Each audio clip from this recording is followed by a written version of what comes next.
As you are aware that the term of legislative assemblies of Goa, Manipur, Punjab, Uttarakhand and Uttar Pradesh are due to expire in this year on March 15th, March 19th, March 23rd and again March 23rd and May 14th respectively.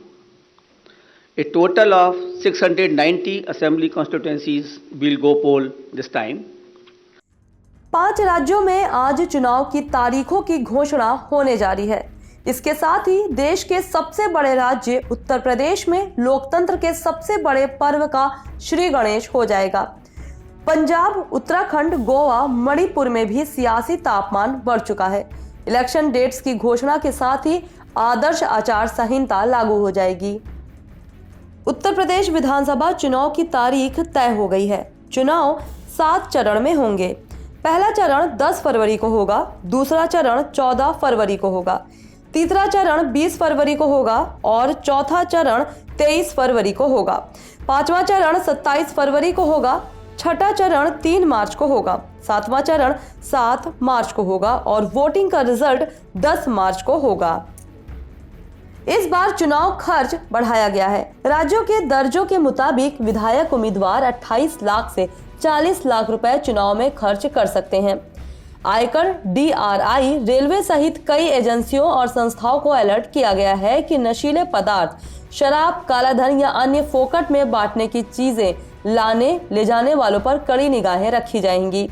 चुनाव आयोग ने सुविधा app बनाया है। इसके जरिए राजनीतिक दल सीधे आयोग को संपर्क कर सकते हैं।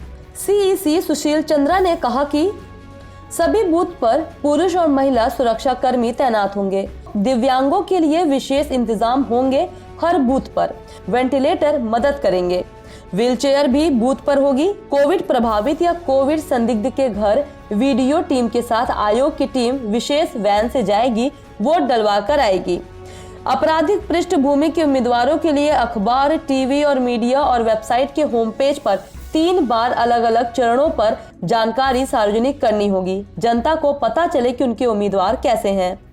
संवेदनशील बूथों पर पूरे दिन वीडियोग्राफी होगी।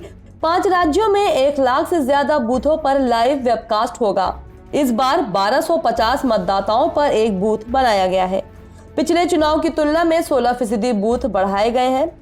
1620 बूथ को महिला पोलिंग कर्मी मैनेज करेंगी। चुनाव आयोग ने सरकारी कर्मचारी के अलावा 80 साल से ज्यादा उम्र के नागरिकों, दिव्यांगों और कोविड प्रभावित लोगों के लिए पोस्टल बैलेट की व्यवस्था भी करेगी। सुशील चंद्रा ने कहा कि इस बार 5 राज्यों के चुनाव में कुल 18.34 करोड़ मतदाता हैं। इनमें सर्विस मतदाता भी शामिल है। इनमें से 8 करोड़ महिला मतदाता हैं। कुल 24 लाख मतदाता पहली बार वोट डालेंगे। इनमें 11 लाख लड़कियां पहली बार वोटर बनी हैं। सभी बूथ ग्राउंड फ्लोर पर होंगे ताकि लोगों को सुविधा हो। बूथ पर सैनिटाइज और मास्क भी उपलब्ध कराए जाएंगे। एक अहम ऐलान में चुनाव आयोग ने कहा कि मतदान के लिए समय को 1 घंटा बढ़ा दिया गया है। ऐसा कोरोना की वजह से किया गया है। चुनाव के समय की घोषणा अधिसूचना जारी करने के वक्त की जाएगी। सुशील चंद्रा ने कहा कि मॉडल कोड ऑफ कंडक्ट लागू हो गया है। चुनाव आयोग के अनुसार वोटर गाइड भी मिलेगी। पहली बार वोट डालने वालों को आयोग उनकी निजी तौर पर चिट्ठी भी देगा। कम वोटिंग प्रतिशत वाले बूथों पर स्वीप एक्टिविटीज से इसे बढ़ाया जाएगा। चुनाव आयोग ने कहा कि 60 से 70% संतोषजनक नहीं है। 90% से ज्यादा करना आयोग का लक्ष्य है। इस चैनल को देखने के लिए लाइक करें, सब्सक्राइब करें और बेल आइकन दबाना ना भूलें।